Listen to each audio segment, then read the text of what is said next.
Howdy. The purpose of this video is to remind you of some things that you learned in trig last year about the unit circle. At the end of this video, you should be able to mark up a blank unit circle with special angles and the corresponding coordinates. You should be able to define all 6 trig functions. And you should be able to find values of trig functions for special angles.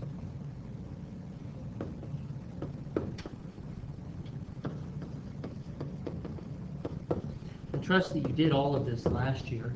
I'm just going to remind you and perhaps fill in a couple of gaps as we go. You remember from geometry that angles are formed by 2 rays, and we use the protractor to measure those angles. So that when I lay the protractor on top of this angle and dial it up, lo and behold, it is a 36-degree angle.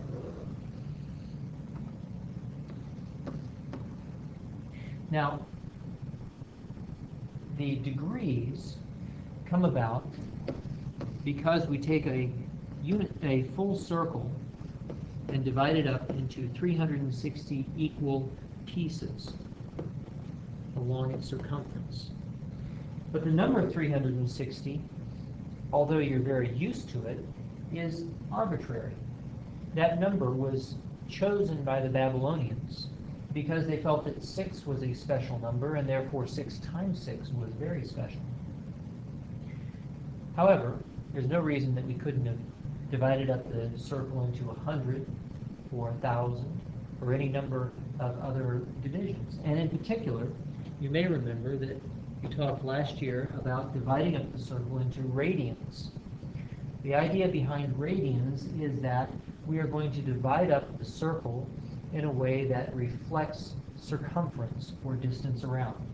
And since the circumference of the circle is 2 pi times the radius, we will make the corresponding angle all the way around the circle 2 pi radians. So this is in some ways a more natural way of dividing up the circle. The only cost is that we end up with uncomfortable numbers like pi over 12.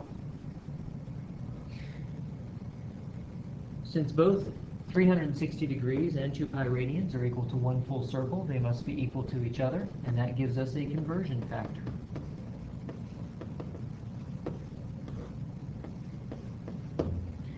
Of 2 pi radians for every 360 degrees. And you can see, when you simplify, that this gives us pi over 5 radians as the measure of this angle. We can call it either 36 degrees or pi over 5 radians. If you're looking at an angle measure, how do you tell if it's degrees or radians? Some students do this wrong. They look for big numbers and assume that big numbers must be degrees, and they look for pi's and they assume that any number that has pi's with it must be radians. This is wrong. In fact, degrees are always denoted by the little degree symbol, and radians are denoted by no symbol at all, or occasionally you will see a capital R as a superscript, but usually there's no symbol at all. So if I see an angle measure, and that angle measure is 180, that's 180 radians. At least that's what it says. Students will often forget to put their degree sign, and then I might have to remind them. On the other hand, if I see 180 degrees with the degree sign right here, then that's degrees. This is pi degrees. This is pi radians. Okay. In addition, we had several special angles that are important to us because of their relationship to geometry. And those angles are 30 degrees, 45 degrees, 60 degrees, and 90 degrees. And if you do a little bit of conversion, I'll let you work that out for yourself. That would be pi over 6 radians, pi over 4 radians, pi over 3 radians, and pi over 2 radians. Obviously, there are other angles than these, but these are the most central special angles that we can work with. And the reason for that has to do with the two special triangles that you learned about in geometry class. You called them the 45-45-90 right triangle and the 30-60-90 right triangle, referring to their degree measuring. If I want to express their angles in radians, then this one would be pi over 4, and pi over 2. And this one would be pi over 6, pi over 3, and pi over 2. And what was special about each of these is that we could find exact values for their proportions. If I arbitrarily set the small leg to be 1, then, using the Pythagorean theorem, I can find that this side is root 2.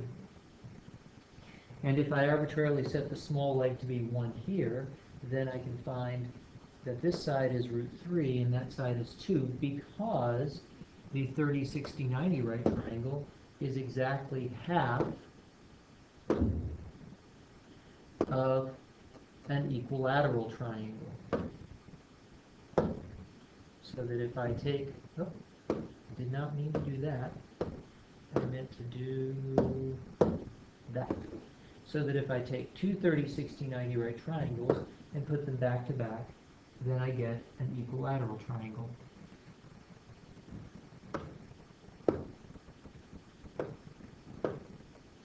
Well, for our purposes, we'd like to take our 45-45-90 right triangle and our 30-60-90 right triangle and rescale them. I'm going to divide by the length of the hypotenuse for each one, so that this side now becomes 1, and this side becomes 1 over root 2, and this side becomes 1 over root 2 as well. In previous classes, your teachers may have emphasized the idea of rationalizing the denominators, so you may have seen that number as root 2 over 2. I don't care which one you do. Likewise, if we divide through by the hypotenuse here, then we get sides of 1 root 3 over 2 and 1 over 2.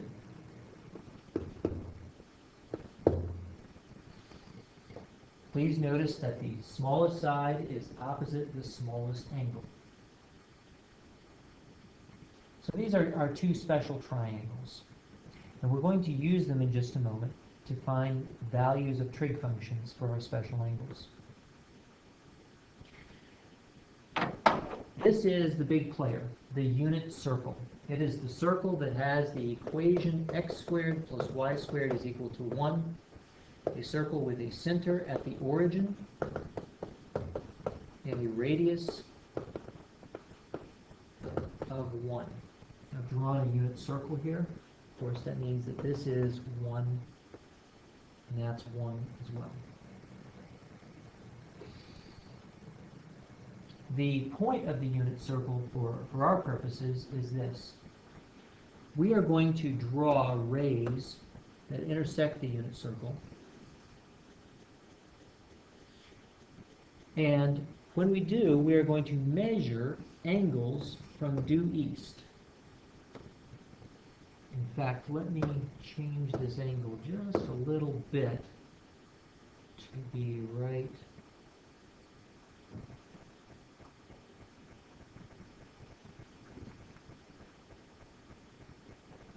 How do I want to do this? I'll change the angle to be right there.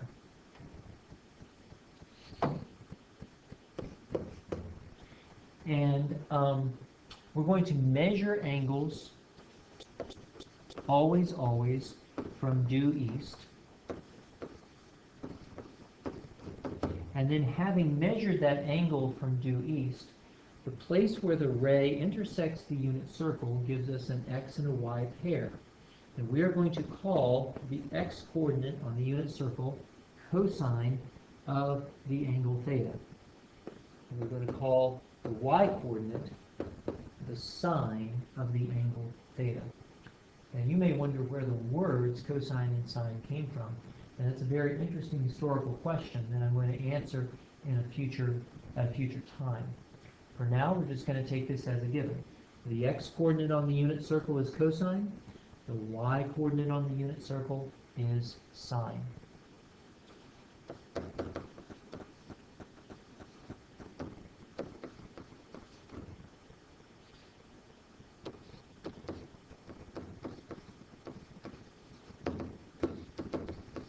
So the basic process is like this. I'm going to measure the angle with my handy-dandy protractor.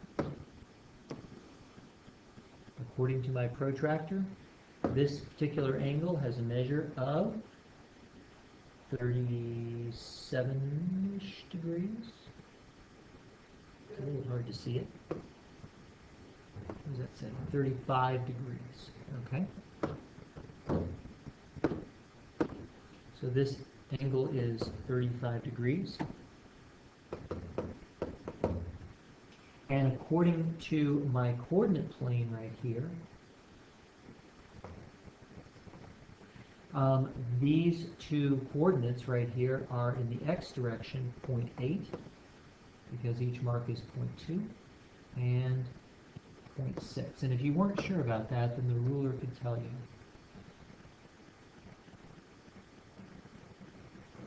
I have to stretch the ruler so that 1 corresponds to, I may not be able to stretch it that much, but 1 corresponds to 5 squares. I think the ruler is going to complain if I try to stretch it that much.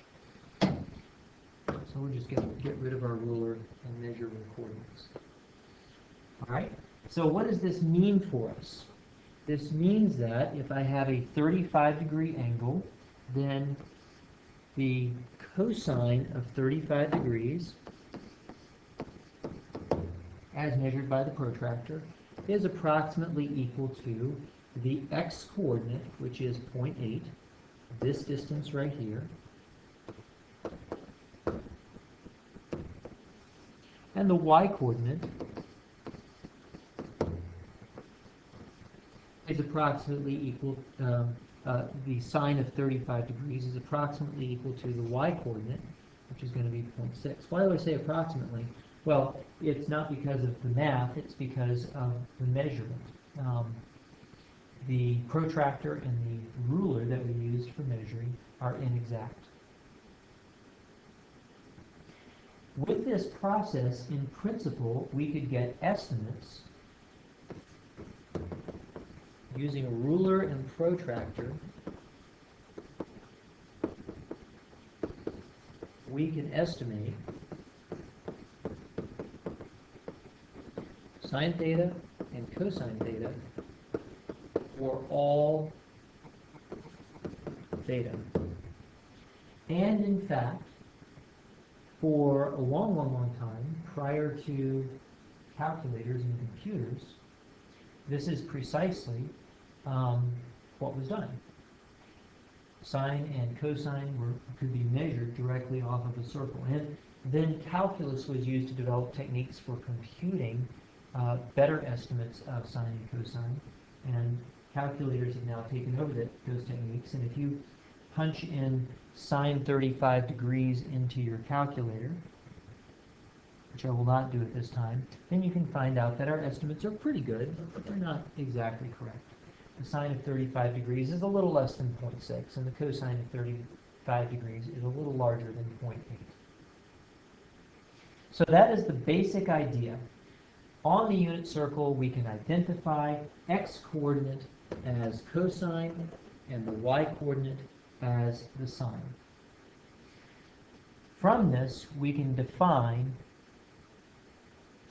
all 6 trig functions.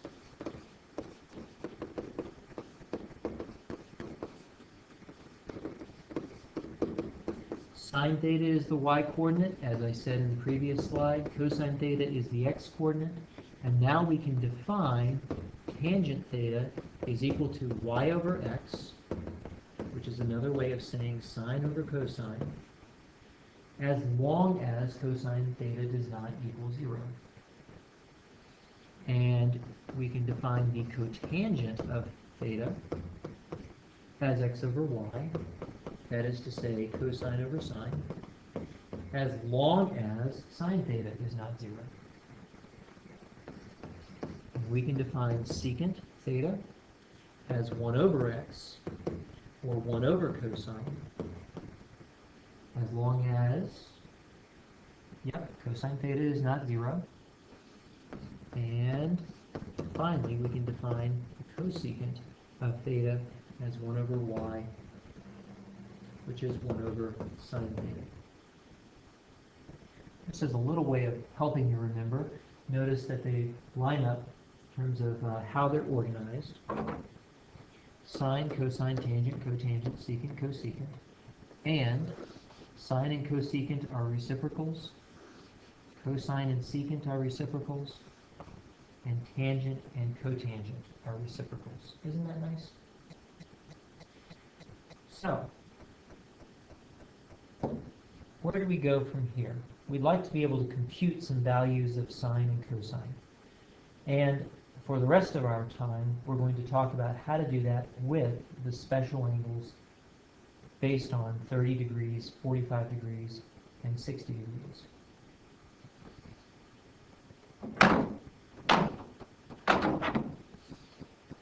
So to do that, we need a skill, and that skill is marking up unit circles. What we're going to do is to take a blank unit circle, and we're going to divide it up into equally sized angles, starting, of course, with due east. And the easiest is to divide it into quarters. Each quarter of the circle is going to be 90 degrees, or pi over 2 radians. Because radians are a natural way of dividing the circle, I am going to use radians in this class almost exclusively, except for a very few word problems. And so I'm going to ask you, if you have not already done so, to make the mental transition into radians. So if we're going to mark up the unit circle in multiples of pi over 2, then this is 1 pi over 2. And now we come around and go to 2 pi over 2, or pi. Now we come around and go to 3 pi over 2, and we keep going back around until we hit 4 pi over 2, or 2 pi. Notice that 0 and 2 pi are coterminal angles, meaning that they land at the same place on the unit circle.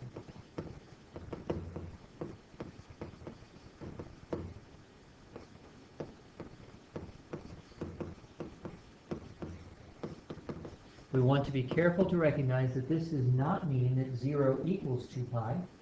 It simply means that 0 and 2 pi land at the same place on the unit circle.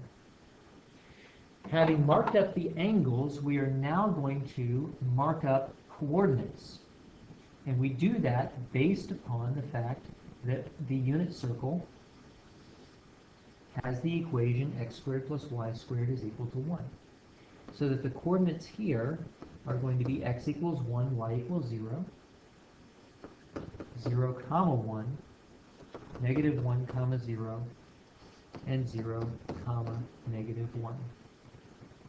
I would like for you to turn off the video at this point, pause it, and on a blank piece of paper, I would like for you to mark up the unit circle in multiples of pi over 2 and mark up the coordinates, just as I have done here. Welcome back. Hopefully you checked your work, and hopefully it was exactly correct. If you did not pause the video and practice, then you're doing this wrong. You need to pause the video and practice, so go do it. Welcome back. Now, having marked up our unit circle, we can now use this to find values of trig functions as follows. Suppose I want the cosine of pi over 2. Well, I go to my unit circle where the angle is pi over 2, and I remember that the cosine is the x-coordinate on that unit circle, and so I immediately have a value.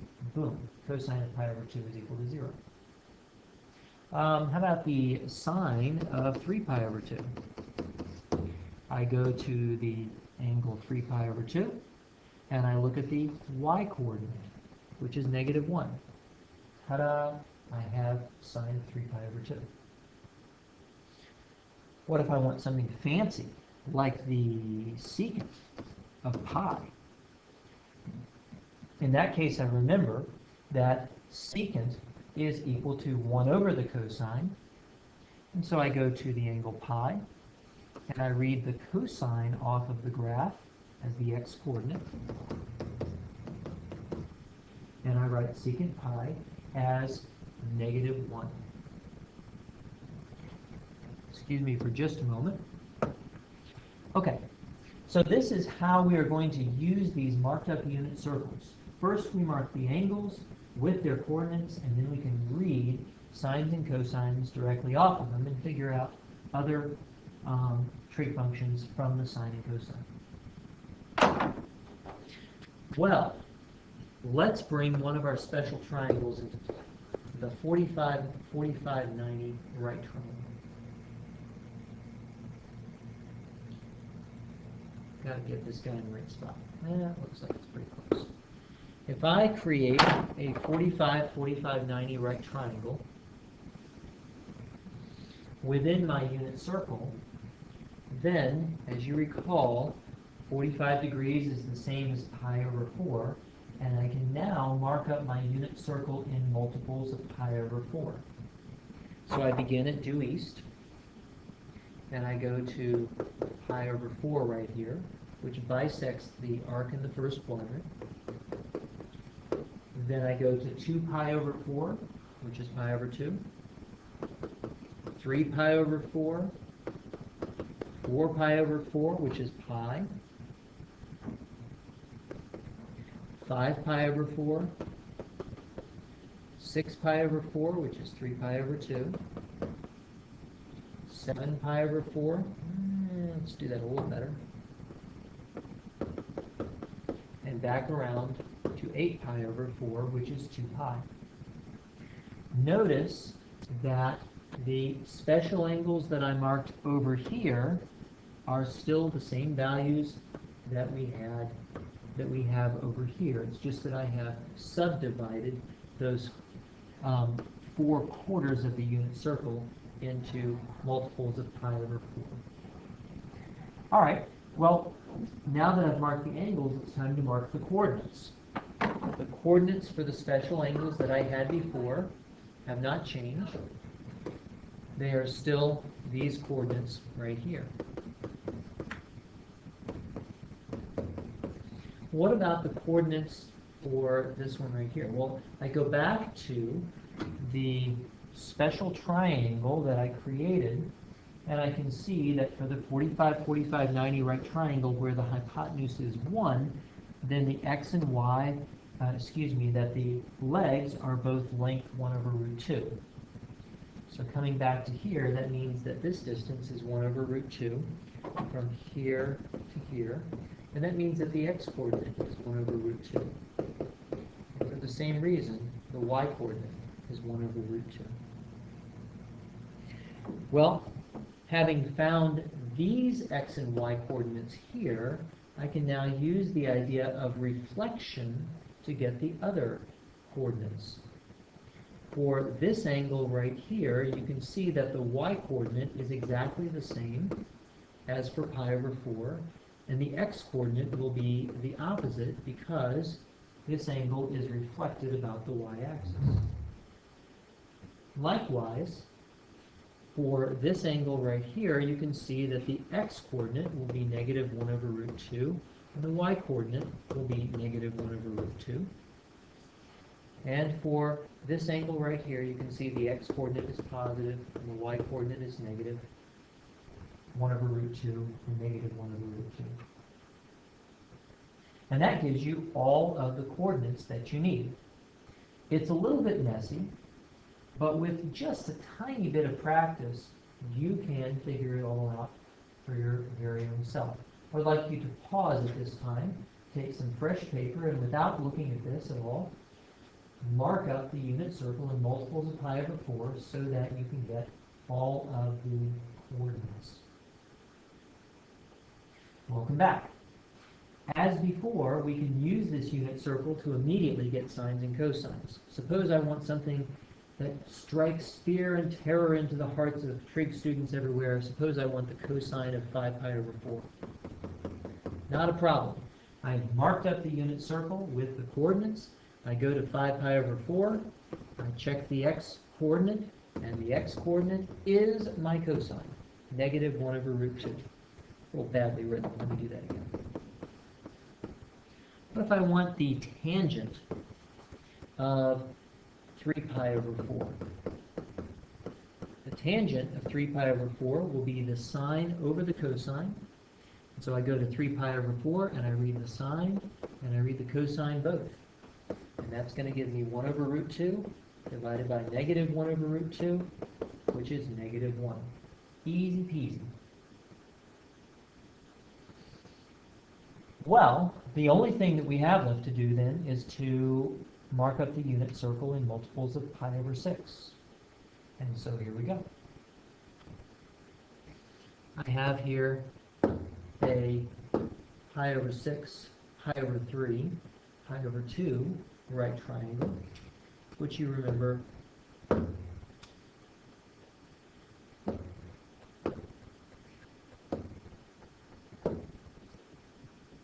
that's not what I was after.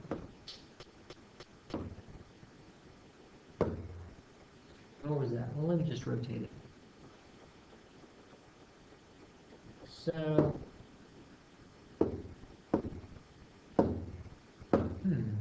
it's refusing to behave. There we go. Okay, so here is my nice right triangle like that. It's a little too large. We'll put it in. Okay. So this is my 30, 60, 90, or pi over 6, pi over 3, pi over 2 right triangle. And so this angle right here, the small angle, is pi over 6. And I can start marking up angles. 1 pi over 6. 2 pi over 6, which is the same as pi over 3. 3 pi over 6. 4 pi over 6.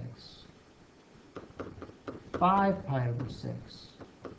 6 pi over 6. 7. 8 pi over 6. 9 pi over 6. Oops. That's what I was thinking. 10 pi over 6. 11 pi over 6. And back around to 12 pi over 6. That's a whole lot of pi over 6s. And so I don't often mark up the full unit circle in this way. I only take the angles that I need. But for practice, this is often what you end up doing. Well, what about the coordinates? Well, we remember that the 30, 60, 90 right triangle, or pi over 6, pi over 3, pi over 2 right triangle, has a hypotenuse of 1, a short side of a half, and a medium side of root 3 over 2. And so this immediately gives us x and y coordinates of root 3 over 2, comma, 1/2. When we go to the pi over 3 or 60-degree angle, then that gives us the same coordinates but switched. Why is that? Because the same right triangle fits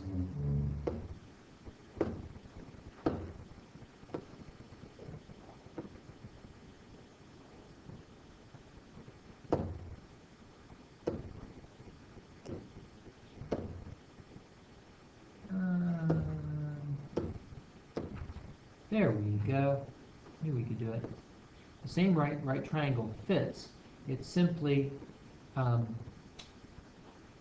fits in the opposite direction, so that the x coordinate is now 1/2, and the y coordinate is root 3 over 2.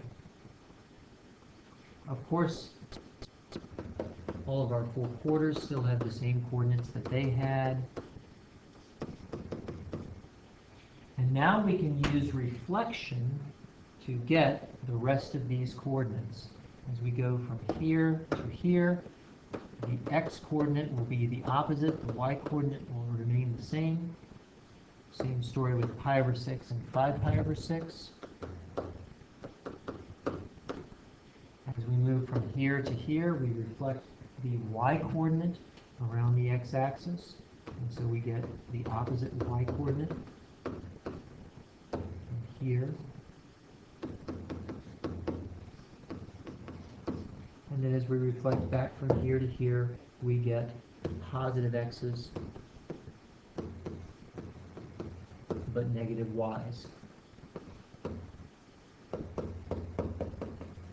That is a lot of work, and most of the work is clearly tedious work because the only things that we really had to think about were these two guys right here. And once we have those two, then we can use reflection to get the rest. So here's what I want you to do to practice this. I want you to pause the video in just a moment, and I want you to practice writing the angles and coordinates only for the first quadrant, including the two axes here. That'll be a total of 4 angles, 1, 2, 3, 4, and their coordinates. Ready? Go. Welcome back. Hopefully you got them all correct. Now that you have those 4, then I want you to fill in the other 3 quadrants using the principle of reflection. Fill in the angles and the coordinates. Ready? Go. And welcome back. Hopefully you got all of those correct as well. What should you be able to do here? Well, what you should be able to do is to take a blank unit circle, to draw yourself a blank unit circle, and mark up that unit circle in multiples of pi over 2, in multiples of pi over 4, 4 in multiples of pi over 6. And by marking up, of course, that means angles and coordinates.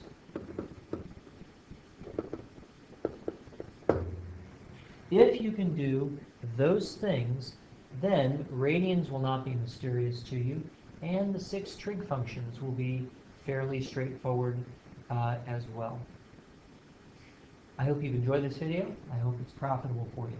I'll see you on Tuesday.